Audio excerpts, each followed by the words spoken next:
നമസ്കാരം. പുതിയൊരു വീഡിയോയിലേക്ക് എല്ലാവർക്കും സ്വാഗതം. അപ്പോൾ നമ്മൾ പറഞ്ഞു നിർത്തിയത് ചെമ്പുത്ര ദേവിദാസനാനിക്ക് പോയ കാര്യമായിരുന്നു. അത് കഴിഞ്ഞ് വേറെ ആളെ ഏൽപ്പിച്ച കേസ് പറഞ്ഞു. പക്ഷേ എൻ്റെ കുറച്ച് സുഹൃത്തുക്കളും പിന്നെ നമ്മളെ പണ്ട് തൊട്ട് അറിയുന്ന കുറേ ആൾക്കാരുകളുണ്ട്. അവർ പറഞ്ഞു, ചേട്ടാ ദാസപ്പൻ്റെ ഒരു വീഡിയോ, ദാസപ്പൻ എന്നാണ് വിളിക്കുന്നത്, ദേവിദാസൻ ചെമ്പുത്ര ദാസപ്പൻ്റെ ഒരു വീഡിയോ ആയിട്ട് ചെയ്യാൻ പോകുമെന്ന് ചോദിച്ചു. അപ്പോൾ അത് ചെയ്യാൻ എനിക്ക് ഒരുപാട് ഇഷ്ടമുണ്ട്. കാരണം എന്താണെന്ന് വെച്ച് കഴിഞ്ഞാൽ എൻ്റെ ആദ്യമായിട്ടുള്ള എൻ്റെ ചുമതലാനെയാണ് ദേവിദാസൻ. അവനെക്കുറിച്ച് പറയുവാണെങ്കിൽ ഞാൻ ആനയ്ക്ക് ചാർജ് എടുത്തിട്ട് പിന്നെ കുറച്ച് നാൾ അവൻ്റെ കൂടെ നിന്നതെന്ന് ഞാൻ പറഞ്ഞിരുന്നു. നന്ദിപുലൻ രാജേഷ് എന്ന് പറഞ്ഞൊരു പയ്യനായിരുന്നു ആനയ്ക്ക്. അങ്ങനെ വടക്കുന്നാഥനിലെ ഊട്ട് കഴിഞ്ഞ് ഞങ്ങൾ പോണ സമയത്ത് മണ്ണുത്തിയിൽ വെച്ചിട്ട് ഇങ്ങനെ അവിടുത്തെ കമ്മിറ്റി അവിടെ, അതായത് 46 ദേശത്തിൻ്റെ ആന അങ്ങനെ അവിടെ പറയുന്നത്. അപ്പോൾ അതിലാരോ ഏതോ ഓരോ ആൾക്കാർ വന്നിട്ട് ഇങ്ങനെ റേഷൻ്റെ അടുത്ത് പഴം കൊടുക്കണമെന്ന് അങ്ങനെ എന്തൊക്കെ പറഞ്ഞ് അങ്ങോട്ടും ഇങ്ങോട്ടും വാക്കുതർക്കായി ഉന്തുന്നള്ളൊക്കെ ആയിരുന്നു അവിടെ വെച്ച്. അങ്ങനെ അവിടെ ചെന്ന് കഴിഞ്ഞിട്ട് പിന്നെ രാജേഷ് ആനയിൽ നിന്ന് ഒഴിവാകുകയോ ചെയ്തത്. ആനയിൽ നിന്ന് പോയി. അപ്പം ഞാനാണ് പിന്നെ ആനയുടെ കാര്യങ്ങളൊക്കെ നോക്കിക്കൊണ്ടിരുന്നത്. അപ്പോൾ ഞാൻ കുറേ ആനകളുടെ പിന്നാലെ ഇങ്ങനെ ആ കാലഘട്ടത്ത് നടന്നിട്ടുണ്ട്. തായങ്കാവ് മണികണ്ഠൻ ആന, അതുപോലെ തന്നെ നമ്മുടെ പാർത്തനാന ശശിചാറിൻ്റെ കൂടെ, പിന്നെ കുറേ ആനകളൊക്കെ ഞാൻ ഇപ്പോൾ കുറേയൊക്കെ ഞാൻ മറന്നു. സത്യം പറഞ്ഞാൽ ഇത്രയും വർഷങ്ങളായില്ലേ ഇങ്ങനെ മാറി മാറി കുറേ ആനകളിൽ നിന്ന് മാറിയിട്ട് ഒരു ദേവിദാസന അവിടെ നിന്നാണ് എൻ്റെ ശരിക്കുള്ള തുടക്കം. ദേവിദാസൻ്റെ മറ്റുള്ള സ്ഥലത്തൊക്കെ 2 മാസം 3 മാസം 4 മാസം അതിൽ കൂടുതലൊന്നും നമുക്ക് അവിടെ നിൽക്കാൻ പറ്റില്ല. കാരണം അന്നെന്ന് പറഞ്ഞു കഴിഞ്ഞാൽ ഇഷ്ടം പോലെ ആനകളല്ലേ, എവിടെ തിരിഞ്ഞാലും ആനകളാണ്. അപ്പോൾ ഒരു കാര്യം നമുക്ക് പറ്റില്ല എന്ന് തോന്നിക്കഴിഞ്ഞാൽ അപ്പം തന്നെ നമ്മൾ പോകും. അപ്പോൾ കുറേ ആനകളങ്ങനെ മാറി മാറി മാറി മാറി കയറി കഴിഞ്ഞതിന് ശേഷം ദേവിദാസനാനയമ്മ നമ്മൾ ആദ്യമായിട്ട് എന്നെ ഏൽപ്പിക്കുന്ന ഒരു ആനയായി അത്. അപ്പം കർക്കിടകം കഴിഞ്ഞ് എനിക്ക് തോന്നുന്നു ചിങ്ങം കന്നി തുലാം വൃശ്ചികം ധനുമാസത്തിൽ തന്നെയായി ആൾ. പിന്നെ എനിക്ക് സഹായികളായി. എനിക്ക് എൻ്റെ കൂടെ അന്ന് ഉണ്ടായിരുന്നത് പിന്നെ മറ്റേ നെന്മാറ സ്വദേശിയായിട്ടുള്ള ഒരു പയ്യൻ, രതീഷ് എന്നാണ് അവൻ്റെ പേര്. അവനും പിന്നെ വേറൊരു പയ്യന് പറഞ്ഞു എൻ്റെ കൂടെ. പിന്നെ ഞാൻ ആനയെ കൊണ്ട് രാവിലെ പിന്നെ അവിടെ ഒരു തോടുണ്ട് ആനയെ കിട്ടുന്നതിൻ്റെ അടുത്ത് കുറച്ച് അങ്ങോട്ട് പോകുമ്പോൾ ആൾക്കാർക്ക് അറിയാൻ പറ്റും. നമ്മൾ ഹൈവേന്ന് അങ്ങോട്ട് ഇറങ്ങി കുറച്ചങ്ങോട്ട് ചെന്ന് കഴിയുമ്പോൾ ഇടത്തെ സൈഡിലായിട്ടൊരു തോടുണ്ട്. ആ തോട്ടിൽ വന്ന് കുളിപ്പിക്കണം. അപ്പോൾ ഇതിക്ക് മുമ്പ് ഉണ്ടായിരുന്നത് സുനിച്ചേട്ടൻ, പിന്നെ നമ്മുടെ സുനിച്ചേട്ടൻ എന്ന് പറഞ്ഞാൽ കൂത്താട്ടോളം സുനിച്ചേട്ടനായിരുന്നു കുറേ കാലങ്ങളായിട്ട് ഈ ദേവിദാസൻ്റെ പാപ്പാനായിരുന്നു. അത് കഴിഞ്ഞാൽ അദ്ദേഹം മാറിയതിന് ശേഷമാണ് പിന്നെ രാജേഷിന് ശേഷമാണ് പിന്നെ ഞാൻ നന്ദിപുലൻ രാജേഷ്. എന്നിട്ട് ആദ്യം എനിക്ക് ആളുടെ കാര്യങ്ങളൊന്നും അറിയാൻ പാടില്ലായിരുന്നു. ആൾ ഭയങ്കര ശാന്തമായിട്ടുള്ള സ്വഭാവമാണ്, എന്നാൽ ആൾ ഭയങ്കര പണക്കക്കാരനാണ്. ആൾക്ക് കുളിക്കാനൊക്കെ ഭയങ്കര പ്രശ്നമാണ്. കുളിക്കാൻ പ്രശ്നം എന്ന് പറഞ്ഞു കഴിഞ്ഞാൽ നമ്മളെന്നാൽ ഇന്ന് തോട്ടി കൊണ്ട് കുളിപ്പിക്കാമെന്ന് വിചാരിച്ചിട്ട് നമ്മൾ അമ്പലത്തിൻ്റെ സൈഡിൽ നിന്ന് വലത്തോട്ടുള്ള വഴിക്ക് അങ്ങോട്ട് ഇറങ്ങി കഴിഞ്ഞ് കഴിഞ്ഞാൽ ആളപ്പോൾ അവിടെ വെച്ചിട്ട് ആൾ നിൽക്കും. പിന്നെ ആൾ തെറ്റി കഴിഞ്ഞിട്ട് പിന്നെ ആൾ നമ്മുടെ നേരെ തിരിഞ്ഞ് നിൽക്കും. പിന്നെ പുള്ളി ഫ്രണ്ടിലേക്ക് പോവില്ല. എൻ്റെ അഭിമാനം, അതായത് പുള്ളിയുടെ അഭിമാനം ഫ്രണ്ടിലേക്ക് പോയി കഴിഞ്ഞ് കഴിഞ്ഞാൽ ചോർന്നു പോകും. പുള്ളി ആ അഭിമാനം വിട്ടൊരു കളിയില്ല. അപ്പോൾ എന്ത് ചെയ്യും, ബാക്കോട്ട് പോട്ടെ, നമുക്ക് ഫ്രണ്ടിലേക്ക് പോയാലും ബാക്കിലേക്ക് പോയാലും കുഴപ്പമില്ല, തോട്ടിലേക്ക് എത്തിയാൽ മതി. അപ്പോൾ ആദ്യമായിട്ട് തോട്ടിലിരുത്താൻ പോകുമ്പോൾ അവിടെയുള്ള ചേട്ടന്മാരൊക്കെ പറഞ്ഞു, അവിടെ യൂണിയനിലൊക്കെ ജോലി ചെയ്യുന്ന കുറച്ച് ചേട്ടന്മാരൊക്കെ ഉണ്ട്. അവർക്കൊക്കെ പണ്ടത്തെ ആൾക്കാർക്കൊക്കെ അറിയാൻ പറ്റുമായിരിക്കും. അപ്പോൾ തോട്ടിലേക്കാണ് പോണേന്ന് പറഞ്ഞാൽ ആൾ തെറ്റും. ആൾ തെറ്റിയിട്ട് ആൾ പിന്നെ റിവേഴ്സ്. അപ്പോൾ ഞാൻ സെറ്റാനെ എന്ന് പറഞ്ഞ് ഒരു ഏകദേശം 1 കിലോമീറ്ററോളം ഉണ്ട്. ബാക്കോട്ട് തന്നെ പോയി തന്ത്രപരമായിട്ട് അവിടെ തോട്ടിയും വടിയൊന്നും കൊടുത്തിട്ട് കാര്യമില്ല. തോട്ടിയും വടിയും പുള്ളിയുടെ ഇതിലേക്കൊക്കെ കൊടുക്കും. ഇനി തന്നെ ഞാൻ തല്ലില്ല. അപ്പോൾ തോട്ടിയും വടിയും പുള്ളിയുടെ ഇതിലേക്ക് കൊടുക്കും. പുള്ളി അത് മേടിച്ച് ഞാൻ കൊമ്പത്ത് വയ്ക്കും. കൊമ്പത്ത് വെച്ച് കഴിഞ്ഞിട്ട് പിന്നെ പുള്ളി ബാക്കോട്ടാണ്.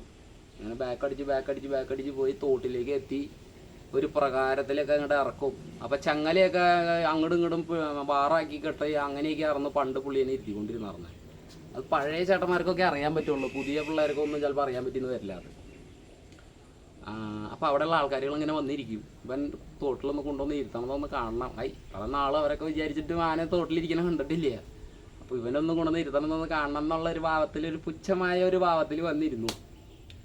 ഞാൻ മെല്ലെ അവിടെ ചെന്നു, ആനേനെ വെള്ളത്തിലേക്ക് പിടിച്ചിറക്കി 2-3 കൈ ഒഴിക്കാൻ പറഞ്ഞു. അപ്പോൾ ആൾ ഇങ്ങനെയാണ് ഇരുത്തേണ്ടത്. അപ്പോൾ ആൾ ഇങ്ങോട്ട് തിരിഞ്ഞ് നിൽക്കുക. അപ്പോൾ ഞാൻ മെല്ലെ ഇങ്ങോട്ട് തിരിച്ചു, മെല്ലെ തന്ത്രപരമായിട്ട് ഇങ്ങോട്ട് ഒഴിയാനെന്ന് പറഞ്ഞ് തിരിഞ്ഞ് കിട്ടിയ വഴി തന്നെ ഞാൻ തോട്ടിയും വടിയും മേടിച്ചിട്ട് ആ കരയിൽ കൊണ്ടുവച്ചു. എന്നിട്ട് ഞാൻ അയൽസുമ്പോൾ ഇങ്ങനെ പിടിച്ചു. ഇങ്ങോട്ട് ഇരിക്കടാ, നിനക്ക് കുളിക്കണ്ടേ? നിനക്ക് കുളിക്കണ്ടേ? നീ ഇരുന്നാൽ മതിയോ? എന്താ നിൻ്റെ കോലം കാണുന്നത്? നിനക്ക് കുളിക്കണ്ടേ? അപ്പം ഈ നമ്മുടെ ദേവിദാസൻ എന്ന് പറഞ്ഞ ആന നമ്മൾ മനുഷ്യന്മാരോട് സംസാരിക്കണ പോലെ നമുക്ക് അവന് സംസാരിക്കാം. പിന്നെ എനിക്ക് ആദ്യമായിട്ട് കിട്ടിയ ഒരു ചുമതലാനിയല്ലേ. അപ്പം അത് പിന്നെ കുറേ ആൾക്കാരുടെ കൂടെ പോയി ഓരോരുത്തരുടെ പണി എനിക്കറിയാം. അതായത് തട്ടി നേടേണ്ട ആനേനെ തട്ടി നേടുക, തരികടയക്കട നേടേണ്ട ആനേനെ തരികടയക്കട നേടുക. പിന്നെ നമ്മളൊരു വിശ്വാസം വരുത്തി ആ ഒരു ആനയായിട്ട് നമുക്ക് പരസ്പരം ഒരു ധാരണ വരണം. നമ്മൾ ഇതെൻ്റെ പാപ്പാനാണ്, ഇവൻ എന്നെ ഒന്നും ചെയ്യില്ല എന്നുള്ളൊരു വിശ്വാസം ആ ഒരു അവൻ്റെ മനസ്സിലേക്ക് നമ്മൾ കയറി പറ്റണം. അത് പ്രധാനമായിട്ടുള്ളൊരു കാര്യമാണ് നമ്മുടെ ഈ ജോലിയിൽ. അപ്പം ഞാൻ അങ്ങനെ പിടിച്ചിട്ട് ഇരിക്കടാ. അപ്പോൾ ആൾക്കാരൊക്കെ ഇങ്ങനെ നിൽക്കുക. ഇരുന്നില്ലെങ്കിൽ ഞാൻ നാണം കിട്ടും. പിന്നെ എനിക്ക് തല ഉയർത്തി നടക്കാൻ പറ്റുമോ? എല്ലാ ദൈവങ്ങളെയും വിളിച്ചു ആൽസുമ പിടിച്ച് ഇരിക്കടാ എന്ന് പറഞ്ഞ് എൻ്റെ ഭാഗ്യം അതെൻ്റെ സമയം വന്നതോടുകൂടി തെളിയായിരുന്നു. ആന അവിടെ അന്ന് ഇരുന്നു കിടന്നു കുളിപ്പിച്ചു. ഞങ്ങൾ ആ സൈഡ് കുളിപ്പിച്ചു, അതിന് തിരിച്ച് കിടത്തി കുളിപ്പിച്ചു. അത് കഴിഞ്ഞ് ആളെ കയറ്റി കുറിയൊക്കെ തൊട്ട് ആളെ അമ്പലത്തിൽ കൊണ്ടുപോയി തൊഴിച്ച് അതൊക്കെ ചെയ്തു. പിന്നെ വെള്ളത്തിലൊന്നും എനിക്ക് ആളെ കൊണ്ട് വലിയ പ്രശ്നങ്ങളൊന്നും ഉണ്ടായിട്ടില്ല. അത് കഴിഞ്ഞ് ആനേനെ അങ്ങനെ തന്നെ കുറച്ച് കാലങ്ങളായിട്ട് നിന്നു. അപ്പോഴാണ് നമ്മുടെ പൂമരൻ നിബു ഒക്കെ അന്ന് ചെറിയ ചെക്കനാ, കുഞ്ഞു പയ്യനെ. ഇന്ന് വലിയ ആളായി, ഗുരുവായൂർ ദിവസത്തിൽ ജോലിക്കാരനായി, വലിയ ആളായി. അന്നൊക്കെ ചെറിയ പയ്യനാ. ചേട്ടാ എന്ന് പറഞ്ഞിട്ട് ഞങ്ങളോടൊക്കെ എൻ്റെ കൂടെയൊക്കെ നടന്ന പയ്യനുണ്ട്. അവൻ്റെ വീട് അവിടെ തൊട്ടടുത്തുള്ള എപ്പോഴും വരും, ആനേൻ്റെ അടുത്തൊക്കെ വരും.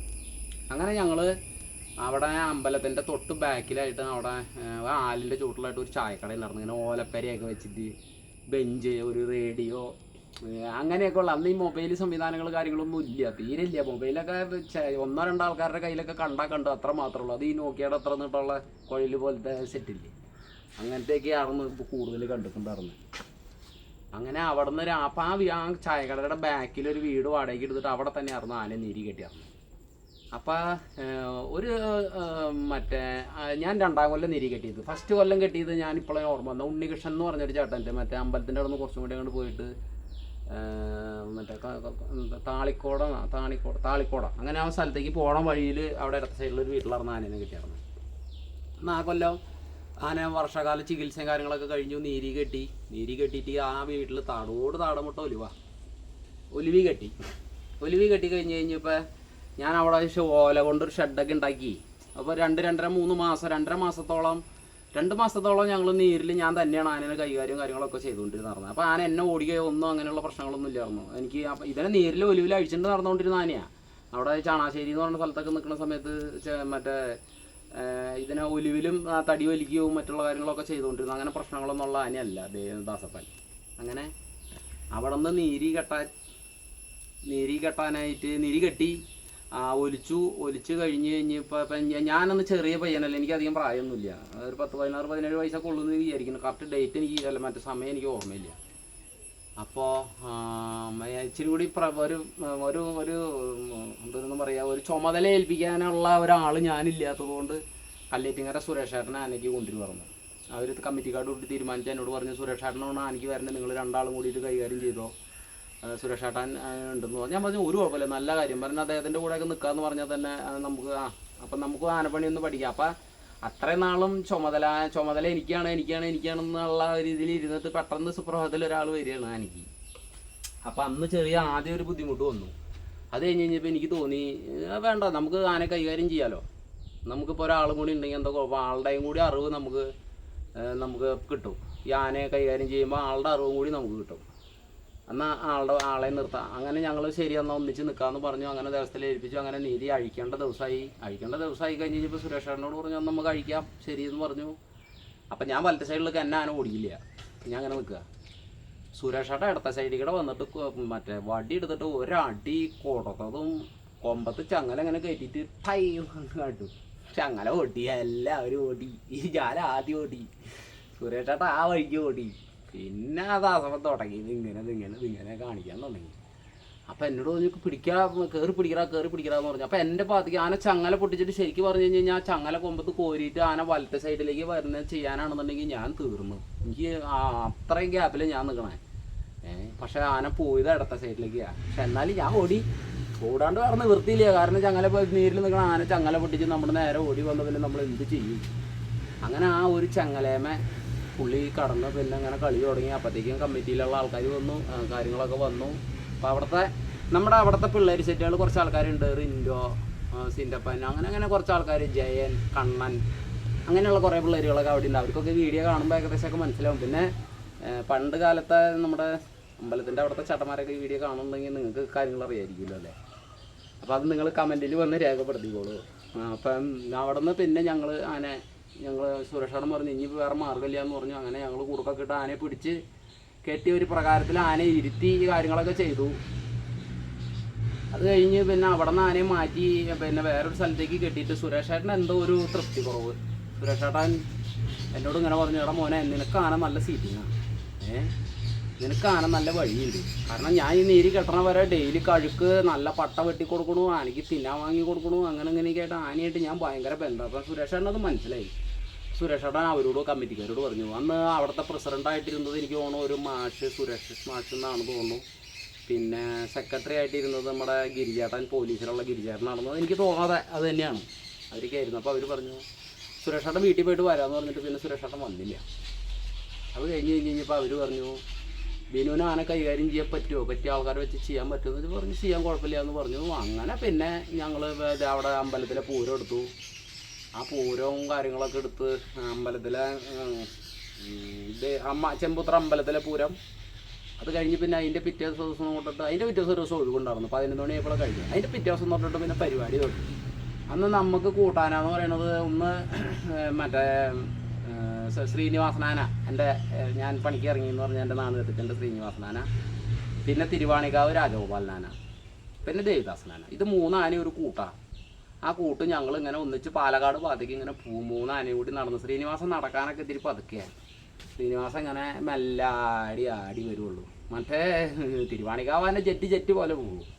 പിന്നെ ദാസപ്പന് ഞാനായിട്ട് ഭയങ്കര ബന്ധമായിരുന്നു. ദാസപ്പൻ്റെ പുറത്ത് കയറി ഇരുന്നായില്ലേ, ഇങ്ങനെ കാലെനിക്ക് എനിക്ക് എൻ്റെ ജീവിതത്തിൽ ഞാൻ ഇത്ര ആന കയറിയെങ്കിലും ദാസപ്പൻ്റെ പുറത്ത് കയറി ഇരുന്ന് കാലെനിക്ക് വരുന്ന ഒരു കാലം നനക്കണ്ട, വെറുതെ കയറ് മാത്രം ഇങ്ങനെ കാണിച്ച ആന ഇങ്ങനെ പോകും. പിന്നെ ആനയ്ക്ക് അറിയാം നേരെ പോകാനുള്ളതാണ്. ഈ ആന ഒന്നും മിണ്ടില്ല, അതിങ്ങനെ നടപ്പുണ്ട്, ഇങ്ങനെ നടക്കാള് അങ്ങനെ കാണിച്ച് നടക്കും. ആ നടക്കണ വഴിക്കടെ ഒരാൾ ഈ ദാസപ്പൻ വരനെ കണ്ട എൻ്റെ ദൈവം ഇത് അകലേന്നൊക്കെ കണ്ടല്ലേ ശരിക്കും ഒരു 11 അടിയുള്ള ആന വരുന്ന പോലെ തോന്നുന്നത്. അതിനെക്കുറിച്ച് പറയുമ്പോൾ നമുക്കൊക്കെ വിഷമം വരും. കാരണം ഇത്ര നല്ലൊരു ആന, പിന്നെ ഞാൻ ഈ കയറിയേക്കണേൽ വെച്ചിട്ട് എനിക്ക് അത്ര നല്ലൊരു ആനേനെ പിന്നെ കാരണം ആനക്കാരന് എന്ത് വേണം, നമ്മളെ ശരിക്കും പറഞ്ഞു കഴിഞ്ഞാൽ ആനക്കാരനെ ഭയങ്കര ഇഷ്ടമുള്ളൊരു ആന ദേവിദാസനാന. ഞാൻ അതിനെ കൊണ്ട് ഒരുപാട് പരിപാടികൾ എടുത്തിട്ടുണ്ട്, ഒരുപാട്. അപ്പോൾ പരിപാടി സ്ഥലത്തേക്കൊക്കെ പോകുമ്പോൾ ഞങ്ങൾ സാധാരണ അന്ന് ലോറി കാര്യങ്ങളൊക്കെ വളരെ കുറവാണ്. ലോറി എന്ന് പറയാനായിട്ട് ഒക്കെ നടന്നിട്ട് തന്നെ പരിപാടി. അത് സ്വാമി, നമ്മുടെ തൃശ്ശൂർ സ്വാമിയുണ്ട്, സ്വാമിയാണ് ഈ പരിപാടി കാര്യങ്ങളെല്ലാം അറിഞ്ഞത്. അന്ന് ഈ ഏജൻ്റായിട്ട് സ്വാമി എന്നുള്ളൊരു പേര് മാത്രമുള്ള സമയമാണ്. ബാക്കിയുള്ള ആൾക്കാരൊക്കെ ഇങ്ങനെ ചെറുതായിട്ട് ഇങ്ങനെ കയറി വരുന്നുള്ളൂ. സ്വാമി അന്ന് ഒരു ഇരുന്നിട്ട് 101 ആനയുടെ പരിപാടി വരെ നടത്തിയിട്ടുള്ള ആളാണ് സ്വാമി. അത്രയും ആനകളും അത്രയും സെറ്റപ്പായിരുന്നു അന്ന് ഞങ്ങൾ പരിപാടിക്ക് ഞങ്ങൾക്കൊരു ചീട്ട് തരും. ഇന്നിപ്പോൾ വാട്സപ്പിൽ അല്ലെങ്കിൽ ഫോണിൽ വിളിച്ച് പറയുകയാണ്. അന്ന് ഒരു കുറിപ്പുണ്ട്, ചീട്ട് സ്വാമിയുടെ അവിടുത്തെ. നമുക്ക് വായിച്ചാലൊന്നും മനസ്സിലാവില്ല. അത് സ്വാമിയുടെ ഒരു എഴുത്തുണ്ട്, അത് പെട്ടെന്നൊന്നും പിടികിട്ടില്ല. അപ്പോൾ ഇന്ന ഡേറ്റിന് ഇപ്പോൾ 1-ാം തീയതി ഇന്ന സ്ഥലത്ത്, അത് കഴിഞ്ഞ് 2 കഴിഞ്ഞ് 3, ചിലപ്പോൾ 4 ആയിരിക്കും, ചിലപ്പോൾ 3 ആയിരിക്കും. ഒരു 25-30 കിലോമീറ്റർ ഗ്യാപ്പിൻ്റെ ഇടയിൽ ഒരു പരിപാടി. അത് കഴിഞ്ഞിട്ട് ഇങ്ങനെ അടുത്ത ഒരു 10-15 കിലോമീറ്ററിൻ്റെ ഉള്ളിലൊരു പരിപാടി. അവിടെ 3 ആനയായിരിക്കും. അത് പോണത് ഈ 3 ആന തന്നെയാണ്. അപ്പോൾ ഓരോ റൂട്ടിലേക്ക് ഓരോ ആനകളെ വിടുകയാണ്. അത് ഞങ്ങൾ പോകുമ്പോൾ വളരെ രസമായിട്ട്, ഇന്നത്തെ പോലെ ആരുമായിട്ടൊരു ബന്ധങ്ങളില്ല. നമ്മുടെ കൂട്ടുകാരായിട്ട് പോലും നമുക്കൊരു ബന്ധങ്ങളില്ല. എല്ലാവരും കാണുമ്പോൾ ലോറിയിൽ വന്ന് മിണ്ടണു, ചിരിക്കണു, ഹായ്. അന്ന് അങ്ങനെയല്ല. അന്ന് ഞങ്ങൾ നടന്ന് പോണ സമയത്ത് പോണ വഴിക്ക് എവിടെയെങ്കിലും ഒരു തോട് കണ്ട ആനേനെ പിടിച്ച് കിടത്തി കഴുകി. അപ്പോൾ ഒരു ആനേനെ കഴുകാനുള്ള സ്ഥലമുള്ളെങ്കിൽ ബാക്കി 2 ആനേനെ കുളത്ത് ഇരുത്തിയിട്ട് ഈ ആനേനെ കഴുകാൻ ഞങ്ങൾ സഹായിക്കും. അത് കഴിഞ്ഞ് നമ്മുടെ ആനയെ കഴുകാൻ നേരത്തെ അവരും സഹായിക്കും. അങ്ങനെ ഒറ്റയ്ക്ക് തീറ്റ ഒന്നിച്ച് വെട്ടും. 3 ആനയും കൂടി ഒരു പറമ്പിൽ ഭക്ഷണം കഴിക്കാൻ പോണു. രാവിലെ എണീക്കും, 5 മണിയൊക്കെ ആകുമ്പോൾ എണീറ്റ് ബാത്റൂമിലൊക്കെ പോയി കാര്യങ്ങളൊക്കെ ചെയ്ത് ആനേനെ പൊടി തട്ടി ഇരുത്തി, പൊടിയൊക്കെ ഉണ്ടെങ്കിൽ അതൊക്കെ തട്ടി കാട്ടി കളഞ്ഞ് ചങ്ങലയൊക്കെ വാരിയിട്ട് പിന്നെ ആനയുടെ മുകളിൽ ചാക്ക് വയ്ക്കും. ചാക്ക് വെച്ചിട്ട് അന്നൊക്കെ ഇന്നെന്ന് പറഞ്ഞു കഴിഞ്ഞാൽ എല്ലാം ലോറിയിലെല്ലാം കൊണ്ടുപോകണം. അന്ന് സഞ്ചി സാധനങ്ങളൊക്കെ ഉണ്ട്. സഞ്ചി, നമുക്ക് ഇടാനുള്ള ഡ്രസ്സുകൾ, പിന്നെ ചകിരിയൊക്കെ ചെത്തി സെറ്റപ്പാക്കി നമുക്ക് കഴുകാനുള്ള പരുവത്തിന് തുളയിട്ടിട്ട് അതിൻ്റെ ഉള്ളിൽ കൂടെ കയറിൽ കോർത്തിട്ട് അത് ചങ്ങലയിൽ കെട്ടും. പിന്നെ നമുക്ക് കിടക്കാനുള്ള പായ എല്ലാവർന്ന് വന്ന് ഞങ്ങളുടെയൊക്കെ കാലത്തൊക്കെ മറ്റേ ചാക്കാണ് ഞങ്ങൾ ഉപയോഗിക്കുക കിടക്കാനായിട്ട്. ചാക്കെന്ന് പറഞ്ഞു കഴിഞ്ഞാൽ നല്ല ഈ റേഷൻ കടയിൽ നിന്നൊക്കെ നല്ല വലിയ ചാക്ക് മേടിക്കും. എന്നിട്ട് അതിൻ്റെ സൈഡിൽ അടുപ്പിന് അങ്ങനെ തയ്ച്ച് വെച്ചങ്ങനതൊക്കെ നമ്മൾ വിടിച്ച് കഴിയുമ്പോൾ നല്ല നീളത്തിൽ കിട്ടും. അതുള്ളൊരു പീസ് നീളത്തിൽ ഒരാൾക്ക് സുഖമായിട്ട് കിടക്കുക. അതാണ് നമ്മൾ 3 എണ്ണം നമുക്ക് ഉണ്ടാവും. ആ 3 എണ്ണമാണ് ആനയുടെ മുകളിൽ ഇടുക. അതുപോലെ തന്നെ ഈ ചാക്ക് കൊണ്ട് തന്നെ ഇരുമുടി എന്ന് പറഞ്ഞൊരു കാര്യം ഉണ്ടാക്കും. അതായത് ഇതിൻ്റെ സെൻറ്ററിൽ നിന്ന് കട്ട് ചെയ്തിട്ട് രണ്ട് സൈഡിലേക്ക് ആക്കും. അതിന് സാധനങ്ങളൊക്കെ അതിൽ നിറച്ചിട്ട് രണ്ടിൻ്റെ മൂല കെട്ടിയിട്ട് അത് ആനയുടെ മുകളിൽ കെട്ടിയിടും. എന്നിട്ട് 3 ആനയും കൂടി റോഡിൽ കൂടെ ഇങ്ങനെ വരും. ചുമതലക്കാരൊക്കെ ആനപ്പുറത്തായിരിക്കും. ശ്രീനിവാസൻ പിന്നെ നടക്കാൻ മെല്ലെയായിരുന്നു കൊണ്ട് അന്ന് ബൈജു ഒക്കെ കയറുന്ന സമയത്ത് പിന്നെ ബൈജു അല്ല എന്നാൽ രാധേട്ടൻ തന്നെയാണ്. രാധേട്ടൻ ഇങ്ങനെ ആന ആടി വരും. ഞാൻ പുറത്ത് കയറും. എനിക്ക് ദാസപ്പൻ്റെ പുറത്ത് കയറിക്കാൻ ഭയങ്കര ഇഷ്ടം. അപ്പം ഞാനാണ് ഫ്രണ്ടിൽ പോവുക, വഴികാട്ടി ഞാനാണ്. അപ്പം ആ പോണ വഴിയിലുള്ള ഉടായ്പ വഴികളെല്ലാം നമ്മുടെ അപ്പുവേട്ടൻ അറിയാം. അപ്പുവേട്ടൻ എന്ന് പറഞ്ഞു കഴിഞ്ഞാൽ ഇപ്പം നമ്മുടെ ജയറാമാനിക്ക് നിൽക്കണ ഒല്ലുകര ജയറാമാനിക്ക് നിൽക്കണം നമ്മുടെ അപ്പുവേട്ടൻ, കല്ലൂർ അപ്പുവേട്ടനാണ് വഴി അറിയുന്ന ആൾ. അപ്പോൾ ഈ പാലക്കാട് ഭാഗത്തേക്കൊക്കെ പോയി കഴിയുമ്പോൾ എന്തോ ഒരു സ്ഥലത്ത് ഞങ്ങൾ ആനേനെയൊക്കെ കഴുകി ഞങ്ങൾ പിന്നെ എന്ത് വൃത്തിയായിട്ട് അന്നെന്ന് പറഞ്ഞ ആനകൾക്ക് പാതരോഗമോ അല്ലെങ്കിൽ പിന്നെ ഈ എരണ്ടക്കെട്ടെന്ന് പറഞ്ഞ അസുഖമോ അല്ലെങ്കിൽ ഈ പിന്നെ ഈ വായു കെട്ടുക അല്ലെങ്കിൽ അങ്ങനെയുള്ള പ്രശ്നങ്ങളോ കാര്യങ്ങളോ ഒന്നുമില്ല. കാരണം ഡെയിലി 15-20 കിലോമീറ്റർ ആനകൾ നടക്കുന്നുണ്ട്, നമ്മൾ നടക്കുന്നുണ്ട്. നമുക്കും നല്ല ഇതാണ്, ചെറുപ്പം പരിപാടിയല്ലേ. അന്നെന്ന് പറഞ്ഞു കഴിഞ്ഞാൽ എല്ലാവർക്കും ഒരു ഇരുത്തം വന്ന 10, 40, 45 വയസ്സായ ആൾക്കാർക്കൊക്കെ ആന ചുമതലാനേ ഉള്ളൂ. അപൂർവം 1, 2, 3 ആൾക്കാർ മാത്രമാണ് ഈ ചെറുകിട ആനകളെ കയറുന്നത്, അല്ല ഈ ചെറിയ പിള്ളേർ ആനകളെ കയറുന്നത്. ബാക്കിയുള്ളവർക്കൊക്കെ പ്രായമുള്ള ആൾക്കാർക്ക് ആന കൊടുക്കൂ, അങ്ങനെയൊക്കെ ഉള്ളൊരു കാലം ഉണ്ടായിരുന്നു. ഇപ്പം അങ്ങനെയല്ല. ഇപ്പം ഏതെങ്കിലും ആനയുടെ കൂടെ 4 ദിവസം നടന്നു കഴിഞ്ഞ് കഴിഞ്ഞാൽ 5-ാമത്തെ ദിവസം അവിടെ ചെന്ന് കഴിഞ്ഞ് കഴിഞ്ഞാൽ അവൻ മാറി കഴിഞ്ഞ് കഴിഞ്ഞാൽ പറയും നീ നിനക്ക് ആന വഴിയല്ലേ, നീ കൊണ്ടുനടന്നു. അങ്ങനെ ഇപ്പം കാലഘട്ടങ്ങൾ മാറി. പിന്നെ ഇപ്പം കഷ്ടപ്പെടാൻ ആരും തയ്യാറല്ല. ഇപ്പം കഷ്ടപ്പാട് ഇപ്പം എന്നിട്ട് ഞാൻ ചോദിക്കട്ടെ, ആനപ്പണിയിൽ എന്താ കഷ്ടപ്പാട്? നമ്മൾ മുതലാളി ഒരു തറി കാര്യങ്ങൾ സെറ്റപ്പ് എല്ലാം ഉണ്ടാക്കി തന്നിട്ടുണ്ട്. പട്ട സ്പോട്ടിൽ വരും, അതെടുത്തിട്ട് കൊടുക്കാം. പിന്നെ ആനയൊന്ന് കഴുകണം, ചിലപ്പോൾ അതിന് ഇത്തിരി ചോറ് കൊടുക്കണം, ചിലപ്പോൾ ഒരു കുറച്ച് ദൂരം നടക്കാൻ പോകണം. പിന്നെ വണ്ടിയിലും തന്നെ പരിപാടി. കഷ്ടപ്പാടില്ല. ഞങ്ങളൊക്കെ പണി പഠിച്ച കാലത്ത്, ഞങ്ങളൊക്കെ നിന്ന കാലത്തൊക്കെ ഞങ്ങൾ ഈ പണി പഠിച്ച് അല്ലെങ്കിൽ ഈ ഒരു ഐഡൻറ്റിറ്റിയിലേക്ക് അല്ലെങ്കിൽ നമ്മൾ ഈ അഡ്രസ്സിലേക്ക് എത്തിയെങ്കിൽ അത്രയ്ക്കനുസരിച്ച് അന്ന് കഷ്ടപ്പെട്ടിട്ടുണ്ട്. അന്ന് നമുക്ക് ഇഷ്ടപ്പെട്ട ആൾക്കാരുടെ കൂടെ പോയി നിൽക്കുക, ഭക്ഷണം കഴിക്കുക എന്ന് മാത്രമേ ഉള്ളൂ. നമ്മൾ തൊഴിൽ പഠിച്ചെടുക്കുക. നമുക്ക് ഈ പണി പഠിക്കണം. ആനപ്പണി എന്ന് പറഞ്ഞ പണി നമുക്ക് പഠിച്ചെടുക്കണം. എനിക്ക് പഠിച്ചെടുക്കണമെന്ന് എനിക്ക് അന്ന് ദൃഢമായിട്ട് ഞാൻ തീരുമാനിച്ച കാര്യമാണ്. എനിക്കിത് പഠിച്ചെടുക്കണം. അല്ലെങ്കിൽ ഈ ഒരു നിലയിലേക്ക് എനിക്ക് എത്തണം. നല്ല ആനകളെ അയച്ചേട്ടി കയറണം. അങ്ങനെ ഒരുപാട് ആനകളെ ഞാൻ നല്ല ആനകളെ എനിക്ക് കിട്ടിയിട്ടുള്ളതല്ല ഞാൻ അയച്ചേട്ടി കയറി. ഒരു നല്ല ടൈമായിരുന്നു. അന്നത്തെ കാലത്ത് സോഷ്യൽ മീഡിയ അല്ലെങ്കിൽ ഫേസ്ബുക്ക്, വാട്സപ്പ് അങ്ങനെയുള്ള സംഭവങ്ങളൊന്നുമില്ല. അങ്ങനെ അന്നുള്ളത് ഫിലിം ക്യാമറ മാത്രമേ ഉള്ളൂ ആൾക്കാരുടെ കയ്യിൽ. അപ്പോൾ അതിനുള്ള ഫോട്ടോസൊക്കെയാണ് ദേവിദാസൻ്റെ ഫോട്ടോസൊക്കെ ഞാൻ ഇതിൻ്റെ കൂടെ കുറച്ചൊക്കെ ഞാൻ ആഡ് ചെയ്യുന്നുണ്ട്. നിന്ന സമയത്തുള്ള ഫോട്ടോ ഒക്കെ ഞാൻ ആഡ് ചെയ്യുന്നുണ്ട്. ഫിലിം ക്യാമറയിൽ എടുത്ത ഫോട്ടോസുകളാണ് നല്ല ആഡ് ചെയ്യുന്നത്. അപ്പോൾ അന്ന് അതുപോലെ കഷ്ടപ്പെട്ട കാരണം കൊണ്ടാണ് അന്ന് ആ ചെറുപ്രായത്തിലൊക്കെ എനിക്കൊരു ചുമതലാന കിട്ടിയത്. ശരിക്കും പറഞ്ഞു കഴിഞ്ഞാൽ ദേവിദാസൻ ചുമതലാനേമെന്ന് പോകുന്നതിന് ശേഷം പിന്നെ ഇന്ന് വരെ ഞാൻ 1-2 ആൾക്കാരുടെ കൂടെ നിന്നിട്ടുള്ളൂ. ഒന്ന് നമ്മുടെ കല്ലേരിങ്ങര സജിയുടെ കൂടെ നിന്നു, പിന്നെ നമ്മുടെ വാടാനപ്പള്ളി സുനിച്ചേൻ്റെ കൂടെ ആയനാനിക്ക് നിന്നു.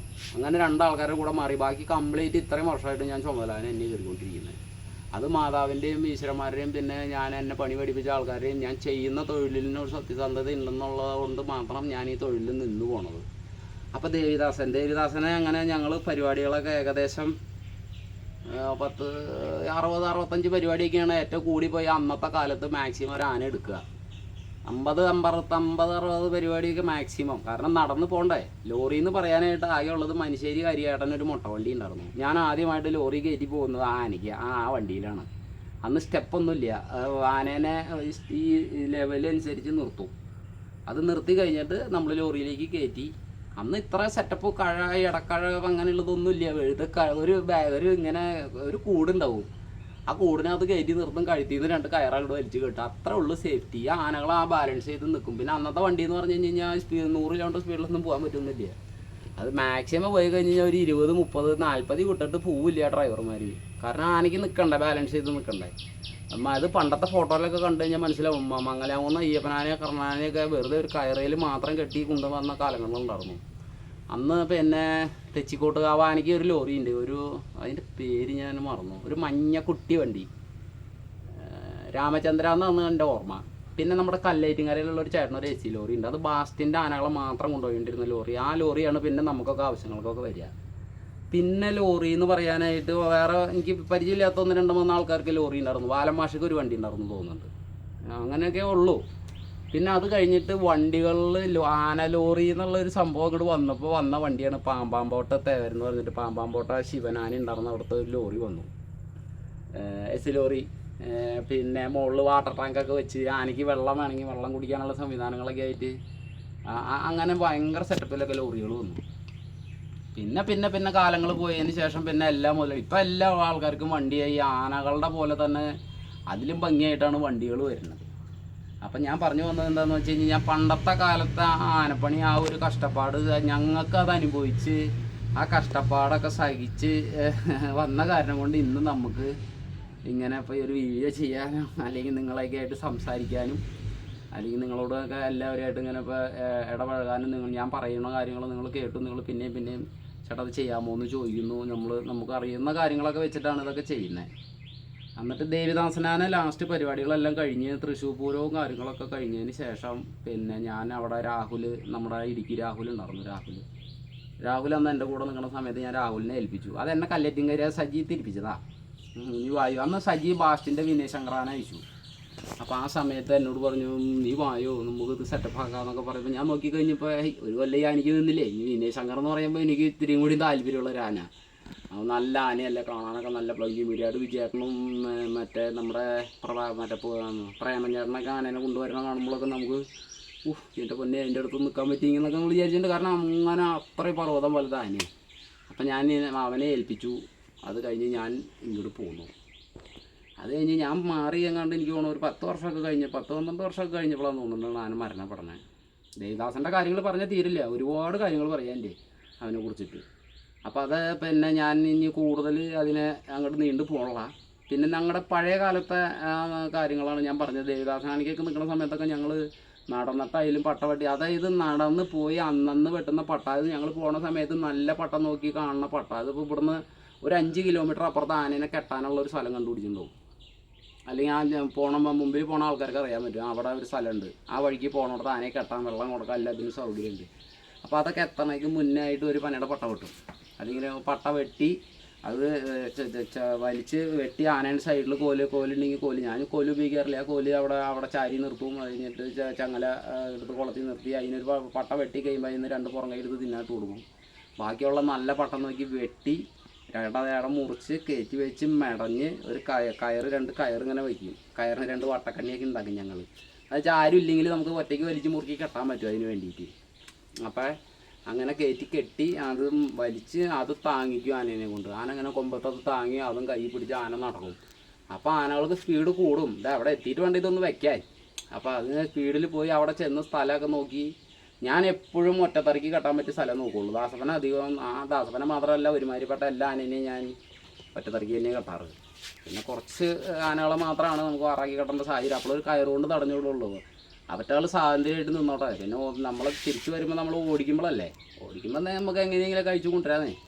അത് നമുക്ക് ആ ഒരു ആത്മവിശ്വാസം ഉണ്ടായാൽ മതി. എന്ത് കാണിച്ചാലും നമുക്ക് ആ നേരിടാം എന്നുള്ള ഒരു ധൈര്യം നമുക്ക് വന്നു കഴിഞ്ഞ് കഴിഞ്ഞാൽ പിന്നെ നമുക്ക് ചങ്ങലയൊന്നൊരു വിഷയമല്ല. അപ്പോൾ ആനയുടെ അടുത്ത് പിന്നെ അവിടെ നിന്ന് അന്നത്തെ കാലഘട്ടത്തിൽ പണി പഠിച്ചിറങ്ങിയിട്ടുള്ള ഒരാളും മോശമായിട്ടില്ല എന്നല്ല, ഇന്നും ഫീൽഡിൽ നിലനിന്ന് പോകുന്നുണ്ട്. കാരണം കഷ്ടപ്പാടുകൾ ബുദ്ധിമുട്ടുകൾ സഹിച്ച് ഇപ്പോൾ ഉള്ള പിള്ളേരുകളൊക്കെ ഇപ്പോൾ സത്യം പറഞ്ഞ ഒരാളെ വിളിക്കാൻ തന്നെ ഇപ്പോൾ ബുദ്ധിമുട്ടാണ്. പുറത്തുനിന്ന് നമുക്ക് പരിചയമില്ലാത്ത ആൾക്കാരെ വിളിക്കാൻ ബുദ്ധിമുട്ടാണ്. ഇപ്പോഴത്തെ കാലത്ത് ഇപ്പോൾ നമ്മുടെ നണ്ടപ്പിന് ഇപ്പോൾ ഒരു വേക്കൻസി വന്നപ്പോൾ ഒരാളല്ല 3-4 ആൾക്കാരെ വിളിച്ച് ചോദിച്ചു ചേട്ടാ പട്ട ഇറക്കുമോ. ഞാൻ പറഞ്ഞു പട്ട ഇറക്കാറില്ല, നമ്മൾ അന്നന്ന് വെട്ടിയുള്ളതാണ് കൊടുക്കുന്നത്. അത് ചേട്ടാ എൻ്റെ കാലുമ്പോൾ കമ്പി ഇട്ടേക്കണാരം കൊണ്ടേ. അപ്പോൾ ഇപ്പോൾ ഭൂരിഭാഗം ആൾക്കാരെ തീറ്റ വെട്ടാൻ വിളിക്കുമ്പോൾ അവരുടെയൊക്കെ കാലുമ്പോൾ കമ്പി ഇട്ടേക്കുക. അതുപോലെ തന്നെ നമ്മൾ ആനയുടെ അടുത്ത് നിന്ന് നമ്മുടെ ആനയ്ക്ക് കുറച്ച് വാഴപ്പിണ്ടി വെട്ടലും കുറച്ച് കാര്യങ്ങൾ. അതായത് എന്ന് വെച്ച് കഴിഞ്ഞാൽ ഈ ആനയെ നന്നാക്കി എടുക്കണം നമുക്ക് ആഗ്രഹം ഉള്ളതുകൊണ്ട് ആന നന്നായി വരാനുള്ള തീറ്റയും കാര്യങ്ങളും നമ്മൾ കൊടുത്തുകൊണ്ടിരിക്കുന്നത്. അപ്പോൾ അത് ഞാൻ പിന്നെ പറയാം, ഒരു വീഡിയോയിൽ നമ്മൾ വിശദമായിട്ട് പറയാം. അപ്പോൾ ദേവിദാസൻ ഞങ്ങളൊക്കെ ഈ ബുദ്ധിമുട്ടുകളും കഷ്ടപ്പാടുകളും സഹിച്ചതുകൊണ്ട പേരിൽ മാത്രമാണ് നമ്മളൊക്കെ ഇന്ന് ഇവിടെ ഇരിക്കുന്നത്. ഈ അന്നത്തെ പണി വെച്ച് നോക്കുമ്പോൾ നമ്മുടെ ആശാമാർ നമ്മളോട് എന്ത് തന്നെ പറഞ്ഞാലും ഇതിലെ കേൾക്കും, ഇതിലെ വിടാന്നല്ലാണ്ട് മറുത്തൊരക്ഷരം പോലും ഞാനൊന്നും പറഞ്ഞിട്ടില്ല. ഞാൻ അവരുടെ മുമ്പിൽ കൂടെ സുഹൃത്ത് വലിച്ചെടുക്കുക, വീഡിയോ വലിച്ചെടുക്കുക, മുണ്ടും മടക്കി കുത്തി അങ്ങനെയൊന്നും നമ്മൾ നടന്നിട്ടില്ല. ഞങ്ങളുടെ ആരും നടക്കില്ല. ഞങ്ങൾ കാലഘട്ടത്തിൽ പണി പഠിച്ച ആൾക്കാർ, അതിപ്പോൾ എൻ്റെ ആന മാത്രമല്ല നമ്മുടേതായ സദസ്സിലുള്ള ആനക്കാരൊക്കെ വന്നു കഴിഞ്ഞാൽ അവരുടെ ഇടയിലൊന്നും പോയിരുന്ന് ഞാൻ വലിയ ആളാണ് എന്നൊക്കെ പറഞ്ഞ് അവരുടെ പായൽ പോലും ഇരിക്കില്ല. അങ്ങനെ കൈ കെട്ടിയിട്ട് അവിടെ നിൽക്കുകയുള്ളൂ. ഇരിക്കാൻ പറഞ്ഞാൽ മാത്രമേ ഇരിക്കുകയുള്ളൂ, അല്ലെങ്കിൽ അങ്ങനെ തന്നെ നിൽക്കുകയുള്ളൂ. ഇന്നത്തെ കാലത്ത് ആരെങ്കിലും ചെയ്യുമോ? ചെയ്തില്ല. അപ്പോൾ അന്നത്തെ കഷ്ടപ്പാടിൻ്റെ 1/3 കഷ്ടപ്പാടില്ല ഇന്നത്തെ കാലത്ത്. പക്ഷെ അന്ന് ആനകൾക്ക് വലിയ അസുഖങ്ങളോ കാര്യങ്ങളോ ഒന്നും ഉണ്ടായിട്ടില്ല. ഞാനൊക്കെ ദേവദാസനാനെ കൊണ്ട് 35 കിലോമീറ്റർ വരെ നടന്നിട്ടൊക്കെ ഉണ്ട്. വെളുപ്പിന് 4 മണിക്ക് അഴിച്ചു വിട്ട ആന ഏകദേശം ഒരു 10:30 വരെയൊക്കെ ഞങ്ങൾ നടത്തുള്ളൂ. 10:30 11 മണിക്ക് ഉള്ളിൽ 11:30 ചിലപ്പോൾ 12 12:30 വരെയൊക്കെ എത്തിയില്ലെങ്കിൽ നടന്നെത്തിക്കാറുണ്ട്. അപ്പോൾ ആനകൾ കാഞ്ഞു ഊതി വേർപ്പൊക്കെ അവർ വലിച്ച് അവരുടെ ദേഹത്തേക്ക് അങ്ങോട്ടും ഇങ്ങോട്ടൊക്കെ ഊതും. അപ്പോൾ പകുതി അസുഖങ്ങൾ അതിൽ തന്നെ പോയി. പിന്നെ ആനകൾ നല്ല നടന്ന് കയ്യും കാലൊക്കെ നടന്ന് നീർന്ന് പിന്നെ ആന നമ്മുടെ അടുത്ത് വഴക്കുണ്ടാക്കാൻ ശ്രമിക്കില്ല. നമ്മുടെ അടുത്ത് വഴക്കുണ്ടാക്കാൻ ശ്രമിക്കുമോ? അതേ വല്ലതും തിന്ന് വല്ലയിടത്തും കിടക്കാൻ നോക്കുമോ? ഒരു 25 കിലോമീറ്റർ നടന്ന ഒരു ആന അത്യാവശ്യം തീറ്റയും കൈ പിടിച്ച് നടന്ന് അവിടെ ചെന്ന് ആ പറമ്പിൽ ചെന്ന് അതിന് ആ വെള്ളം വയറ് നിറച്ച് വെള്ളം കൊടുത്തു, അതിന് ആ തീറ്റയും വാരി ഇട്ട് കൊടുത്ത് ആ തീറ്റ ആന തിന്ന് വയറ് ഇങ്ങനെ വാരി വലിച്ച് തിന്നു ആന. അത് തിന്ന് അത് അതിൻ്റെ സമയമാകുമ്പോൾ അതിൽ ഒരു 8:30 9 മണിയാകുമ്പോഴത്തേക്കും അത് പറയും എനിക്ക് കിടക്കണം എന്ന് പറയുമ്പോൾ നീ അവിടെ കിടന്നോ, ഉറങ്ങിക്കോ, ക്ഷീണം മാറ്റിയെന്ന് പറഞ്ഞാൽ പിടിച്ച് കിടത്തി അത് അവിടെ കിടന്ന് ഉറങ്ങി. നമ്മളതിനെ ശല്യപ്പെടുത്താതെ മാറി വേറെ എവിടെയെങ്കിലും ആനയെ കാണാവുന്ന രീതിയിൽ പോയി ഒരു പായം വിരിച്ച് അത് കിടന്നുറങ്ങുമ്പോൾ നമ്മൾ നോക്കിയിരിക്കും. അത് കിടന്നുറങ്ങി അതിൻ്റെ ക്ഷീണവും കാര്യങ്ങളൊക്കെ മാറി അത് ഉഷാറായിട്ട് നിന്ന് കഴിയുമ്പോൾ 2 പനങ്കൈ മാറ്റി വെച്ചിട്ടുണ്ടാവും. ആ പനങ്കൈ എടുത്ത് ആനയ്ക്കിട്ട് കൊടുക്കും. അപ്പോൾ അത് തിന്ന് കഴിയുമ്പോൾ ആന ഓണായി. പിന്നെ ആനയ്ക്ക് പിന്നെ വിശപ്പില്ല. അവിടെ നിന്ന് അഴിച്ചു വിട്ട് അടുത്ത സ്ഥലത്തേക്ക് പോകുമ്പോൾ എവിടെ കാണുന്ന വെള്ളം കൊടുക്കുന്ന സ്ഥലം അവിടെ നിർത്തി ആദ്യം വെള്ളം കൊടുക്കും. വയറ് നിറച്ച് വെള്ളം കൊടുക്കും. വെള്ളം കൊടുത്ത് നമുക്ക് നമ്മുടെ ഏതെങ്കിലും പുഴയാണെങ്കിൽ ആ പുഴയിൽ അവിടെ കൊണ്ടുവന്ന് അങ്ങനെയുള്ള സ്ഥലത്ത് നിർത്തുള്ളൂ. അവിടെ നിർത്തി ആനേനെ പുഴയിൽ അയച്ചു വിട്ടു. ആന വെള്ളം കുടിച്ച് കുറച്ച് നേരം വെള്ളത്തിൽ കിടന്ന് കളിച്ച് മറിഞ്ഞ് കയറി ആന വരും. ആ കയറി വരുമ്പോഴത്തേക്കും നമ്മുടെ കുളിയും പരിപാടിയും മറ്റുള്ള വലിയ പരിപാടി കാര്യങ്ങളെല്ലാം കഴിയും. അത് കഴിഞ്ഞ് പോകണോ എവിടെയാണോ ഒരു ചായക്കട കണ്ടോ അവിടെ നിർത്തി ആ റോട്ടിൽ ആനേനെ അവിടെ നിർത്തി കൂടെയുള്ള പിള്ളേർ പോയി കടയിൽ പോയി കഴിക്കും. നമ്മൾ പുറത്തിരുന്ന് അവർ നമുക്കുള്ളത് വാങ്ങിക്കൊണ്ട് തരും. അപ്പോൾ ഒരു 5 ദോശ കൊടുന്ന് കഴിഞ്ഞാൽ 6 മേടിക്കും. 2 ആനയ്ക്ക് കൊടുക്കും, ബാക്കി 4 നമ്മൾ അവിടെ തന്നെ ഇരുന്ന് കഴിക്കും. അത് കഴിഞ്ഞ് അടുത്ത പരിപാടി സ്ഥലത്തേക്ക് പോവുകയാണ്. അപ്പോൾ ഇത് ഡെയിലി ഇങ്ങനെ തന്നെയാണ്. അത്ര എമർജൻസി ദൂരങ്ങൾ പോകണില്ല. ഇപ്പോൾ പാലക്കാടൊക്കെ ഒരു ട്രിപ്പ് പോയി കഴിഞ്ഞ് കഴിഞ്ഞാൽ ആനകൾ പാലക്കാട് തന്നെയാണ്. പിന്നെ അത്ര തിരക്കുണ്ടെങ്കിൽ മാത്രമാണ് ലോറി വരുള്ളൂ.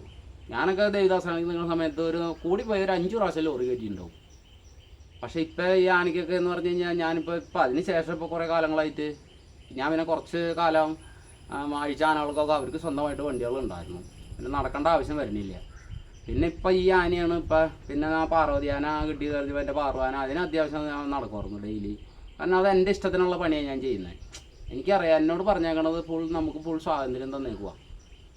ചേട്ടൻ്റെ ഇഷ്ടത്തിന് എങ്ങനെയാണെന്ന് വെച്ച് കഴിഞ്ഞാൽ ചേട്ടൻ അത് ഇതിൽ തിരുമേനി ആകുമ്പോൾ തിരുമേനി പറയും ബിനു അതെന്താണെന്ന് വെച്ചാൽ നോക്കിക്കോളൂ എന്ന് പറയും. ഹരിച്ചേട്ടനാകുമ്പോൾ പറയും ബിനു ചേട്ടാ എന്താ വേണ്ട. ഇപ്പോഴും ഹരിച്ചേട്ടൻ ഒരാനക്കാരത് അല്ലെങ്കിൽ മുതലാളി എന്നെ പഴയ കാലത്ത് ആ ഒരു സിസ്റ്റത്തിലാണ് ഞാൻ പോണത്. എൻ്റെ മുതലാളി ആ പഴയ കാലത്ത് തന്നെ നിൽക്കണം. എൻ്റെ മുതലാളി ന്യൂ ജനറേഷനിലേക്ക് വന്നിട്ടില്ല. അങ്ങനത്തെ ഇവിടെ ഇടയിലൊരു മാനേജറില്ല. അല്ലെങ്കിൽ ഇവിടെ എന്തെങ്കിലും പറഞ്ഞാൽ ഇഷ്ടക്കുറവുള്ള ആൾക്കാർ എന്തെങ്കിലും നമ്മൾ ആനയുടെ അടുത്ത് വരണ്ടെന്ന് പറഞ്ഞാൽ അവിടെ ഇഷ്ടക്കുറവാണെന്ന് പറഞ്ഞാൽ അവിടെ ചെന്ന് ഞാൻ ഹരിയേട്ടനോട് പറഞ്ഞാൽ ഹരിയേട്ടൻ പറയും ഇത് പേരായിരുന്നു എന്താ പറയുള്ളൂ. കാരണം ആനക്കാരനെ അറിയാം. കാരണം ഞാൻ പുള്ളി ചെറുപ്പം തൊട്ടിട്ട് ഈ ആനകളുടെ പിന്നാലെ നടന്ന് വളർന്ന് വന്ന ആളാണ്.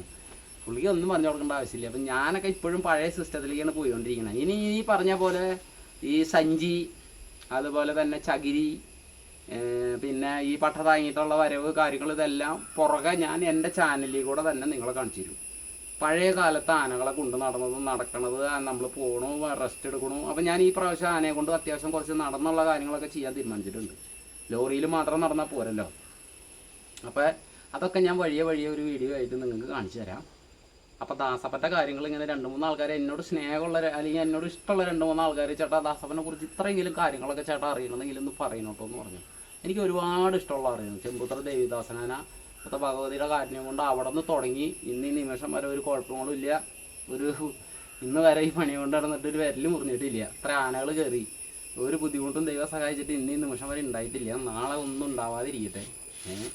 പിന്നെ ഇനിയിപ്പോൾ ഞാൻ ഹാപ്പിയാണ്. കാരണം എനിക്ക് ഏകദേശം ഇത്രയും വയസ്സായി.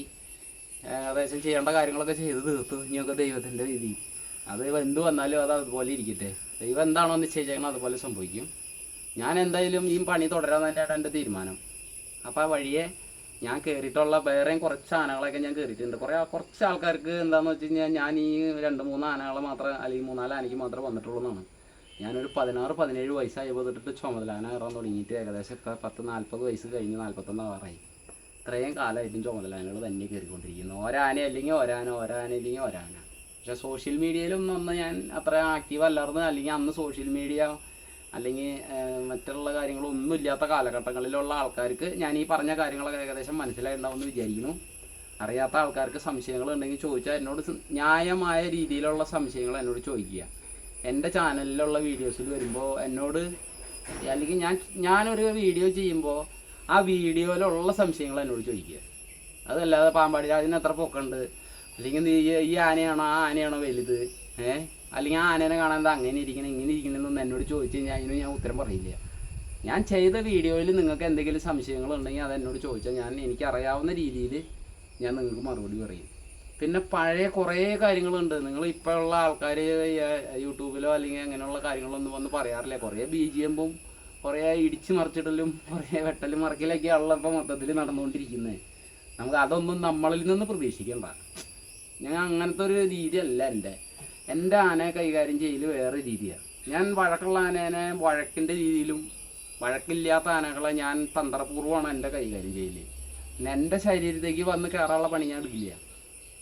എന്നെ ആനയ്ക്ക് ഭയമില്ല, എന്നാൽ എന്നെ ആനയ്ക്ക് പേടിയുണ്ടായിരുന്നു എന്ന് വെച്ചിട്ട് ഞങ്ങൾ തമ്മിൽ ശത്രുതയില്ല. കാരണം ആനയുടെ പ്രശ്നങ്ങൾ എന്താണെന്ന് അത് ഞാൻ മനസ്സിലാക്കിയിട്ടാണ് ഞാൻ കയറുന്നത്. എൻ്റെ ആനയ്ക്ക് ഇന്നിപ്പോൾ ഞാൻ 2 പാട്ടറ്റ് കൊടുത്തു. ആ ആനയ്ക്ക് താങ്ങാൻ വയ്യ, നീ താങ്ങണ്ട, ഞാൻ ചുമന്ന് കൊണ്ടിട്ട് തരാം, പ്രശ്നം തീർന്നില്ലേ. അപ്പോൾ ആ ഒരു രീതിയിലാണ്. അപ്പോൾ ആന താങ്ങാൻ പറയുമ്പോൾ എന്താ നിനക്ക് താങ്ങിയാൻ കുഴപ്പം എന്ന് പറഞ്ഞിട്ട് ഞാൻ ഒരു 4 വീക്ക് കൊടുത്തു. നമ്മൾ തന്നെ തിന്നാൻ കൊടുത്തു, നമ്മൾ തന്നെ 4 കൊടുത്തിട്ട് വല്ല കാര്യമുണ്ട്. അപ്പം കുറച്ചൊക്കെ വിട്ടുവീഴ്ച മനോഭാവം നമ്മളിലും വേണം. ആനകൾക്ക് ഇങ്ങോട്ട് നമ്മൾ കാണിക്കുമ്പോൾ പിന്നെ ആരും ഞാൻ പറയുമ്പോൾ കുറേ ആനക്കാർ പറയും ബിനിച്ചേട്ടാ ആ പറഞ്ഞത് ശരിയായില്ല, ഈ പറഞ്ഞത് ശരിയായില്ല എന്ന് പറയും. ഞാൻ എൻ്റെ അനുഭവം മാത്രമാണ് പറഞ്ഞത്. ഞാനിപ്പോൾ ഇത്രയും ആനകൾ കയറിയിട്ട് നമ്മൾ അവരുടെ മനസ്സൊന്ന് മനസ്സിലാക്കി കുറച്ചൊക്കെ ഒരു ഫ്രീഡം നമ്മൾ കൊടുത്തോ. എപ്പോഴും നമ്മൾ കെട്ടിപ്പൂട്ടി വിടണ്ട, അയച്ചു വിട്ട. നമ്മൾ ഭയം കൂടുന്ന ആൾക്കാരാണ് ആനകളെ അമിതമായിട്ട് ഉപദ്രവിക്കുള്ളൂ. അതേസമയം നമ്മൾ നമ്മുടെ ഇനി നമ്മൾ തൊഴിലാളികളായാലും ഞാൻ ഇപ്പോൾ ഒരു ആരെ കുറ്റപ്പെടുത്തിയിട്ടല്ല സംസാരിക്കുന്നത്. ആനകളെ നല്ല ഭംഗിയായിട്ട് നോക്കുന്ന ആനകളുണ്ട്. പക്ഷെ നമ്മൾ കുറച്ചും കൂടി ഒരു വിട്ടുവീഴ്ച മനോഭാവം നമ്മൾ ഈ മുതലുകളോട് കാണിച്ചാൽ അതുമാതിരി തന്നെ പരമാവധി നിങ്ങൾ ലോറിയൊക്കെ ഒന്ന് ഒഴിവാക്കാം. നമുക്ക് നടക്കാനുള്ള വഴിയൊക്കെ ആണെങ്കിൽ ആനക്കാരാണെങ്കിലും നമുക്ക് നടക്കാം. നമ്മൾ പഴയ കണ്ടീഷൻ നമ്മുടെ പഴയ സിസ്റ്റത്തിലേക്ക് വരിക. നമുക്ക് ആ പഴയ 2-3 ആനകൾ എവിടെ പരിപാടി ഇതേ ഇന്ന സ്ഥലത്തെ പരിപാടി, ഞാനും ഉണ്ടാ അങ്ങോട്ട്, നീ ഉണ്ടാ, അപ്പോൾ അടുത്ത ആൾ നീ എവിടേക്കാ, ഇവിടെ പരിപാടി ഉണ്ട്, ലോറി ഉണ്ട്, ലോറി നിങ്ങൾ ഒരു 10 കിലോമീറ്റർ അപ്പുറത്തോട്ടോ. എന്നിട്ട് നമുക്ക് പഴയ പോലെ തന്നെ നടന്ന് ഞാനും കൂടാം നിങ്ങളുടെ കൂടെ നമുക്ക് പഴയ കാലഘട്ടത്തിലേക്ക് പോവാം. അപ്പം നമ്മുടെ ആനകൾ കുറച്ചും കൂടി ആയുസ്സും ആരോഗ്യമൊക്കെ ആയിട്ട് ഇരിക്കും. പിന്നെ ആൾക്കാർ പലതും പറഞ്ഞോട്ടെ, ആനേനെ പീഡിപ്പിക്കുകയാണ് ഇതാണെന്നൊക്കെ പറഞ്ഞോട്ടെ, അതൊന്നും മൈൻഡ് ചെയ്യാൻ വെക്കണ്ട. നടക്കട്ടെ ആനകൾ നടന്ന് ഞാൻ ഇനി അത് തന്നെ തീരുമാനിച്ചേക്കണേ. ഞാൻ എൻ്റെ ആനേനെ ഞാൻ ചങ്ങലയൊക്കെ ഇട്ട് നടത്തി അതിൻ്റെ മുകളിൽ 2 സഞ്ചിയൊക്കെ വെച്ച് കെട്ടി ഒരു ചക്കനെ പുറത്തിരുത്തി അവൻ്റെ കാലിൽ ആനങ്ങനെ നടക്കും, ഞാൻ പുറകെ ഇറങ്ങി നടക്കും. ഞാൻ വഴിയെ ആ സിസ്റ്റത്തിലേക്ക് വരും. നീരിയിലൊന്ന് കെട്ടി നീരിയിൽ നിന്ന് അയച്ചോട്ടെ എന്ന് വെച്ചിട്ടാണ്. അപ്പോൾ അത് കഴിഞ്ഞതിന് ശേഷം നമുക്ക് അതാവുമ്പോൾ കുറേ അസുഖങ്ങൾക്ക് മാറ്റങ്ങൾ വരും. ആനകൾ നടക്കുമ്പോൾ ആനകളുടെ ചില ആനകളുടെ പാദത്തിൻ്റെ അടി ശ്രദ്ധിച്ച് കഴിഞ്ഞാൽ മനസ്സിലാവും ചതിലെടുത്ത പോലെയാണ്. അത് വെച്ചാൽ ഒരു സ്ഥലത്ത് തന്നെ ഇങ്ങനെ ഇവിടെ നിന്നു അവർ കുറച്ച് നേരം നിർത്തി അത് കഴിഞ്ഞിട്ട് അപ്പുറത്തേക്ക് നയിച്ച് മാറ്റി കെട്ടി അതിന് ഇപ്പുറത്തേക്ക് അതുകൊണ്ടാവില്ല. ഡെയിലി ആനകൾ പരമാവധി നടക്കട്ടെ. നടക്കാൻ നമ്മൾ ഇനിയുള്ള കാലത്ത് നമ്മൾ അതിന് വേണ്ടിയിട്ടൊക്കെ സമയങ്ങൾ കണ്ടെത്തുക. അപ്പം നമ്മുടെ ആനകൾക്കൊന്നും വലിയ കുഴപ്പങ്ങളില്ലാണ്ട് പോകും എന്ന് ഞാൻ വിചാരിക്കുന്നു കേട്ടോ. ഇനി എൻ്റെ കാഴ്ചപ്പാട് തെറ്റാണെങ്കിൽ അത് നിങ്ങൾക്കത് തിരുത്താം. അത് നിങ്ങൾക്ക് എന്നോട് പറയാം, അത് ബിൻചേട്ടാ പറഞ്ഞത് ശരിയായില്ല എന്ന് പറയാം. അപ്പോൾ ഇത്രയൊക്കെ തന്നെ ഉള്ളൂ. അപ്പോൾ വേറെ പ്രത്യേകിച്ച് ഒന്നും പറയാനില്ല. അടുത്ത ഇതിൽ തൊട്ടിട്ട് ഇപ്പം ആനയുടെ ചെങ്ങല, ഇടച്ചെങ്ങല എങ്ങനെയാണ്, മുട്ടിയങ്ങല എങ്ങനെയാണ്, വലിയ ചെങ്ങല എങ്ങനെയാണ് കൊളുത്തുന്നത്, അതിനെങ്ങനെയാണ് നമ്മളത് ചെയ്യുന്നത്, അങ്ങനെയുള്ള കാര്യങ്ങളെല്ലാം കൂടെ കൂട്ടിയിട്ട് ഒരു വീഡിയോ നമുക്ക് ചെയ്യാം കേട്ടോ. അപ്പോൾ ആനയുടെ അടുത്ത് അധികം വീഡിയോസിൽ ചെയ്യാൻ പറ്റില്ല, കാരണം അദ്ദേഹത്തിന് ഇനി ഒരു ബുദ്ധിമുട്ടുണ്ടാവണ്ട. ഞാനൊരു ചാനൽ തുടങ്ങിയ ആനനെ അധികം ഇതിലേക്ക് കൊണ്ടുവരുന്നില്ല. ഇനി എനിക്ക് അറിയുന്ന കുറച്ച് കാര്യങ്ങളുണ്ട്, അതൊക്കെ നിങ്ങളായിട്ട് ഇങ്ങനെ പങ്കുവയ്ക്കാം. അപ്പോൾ എല്ലാവർക്കും ടാറ്റ. അടുത്ത വീഡിയോയിൽ കാണാം കേട്ടോ.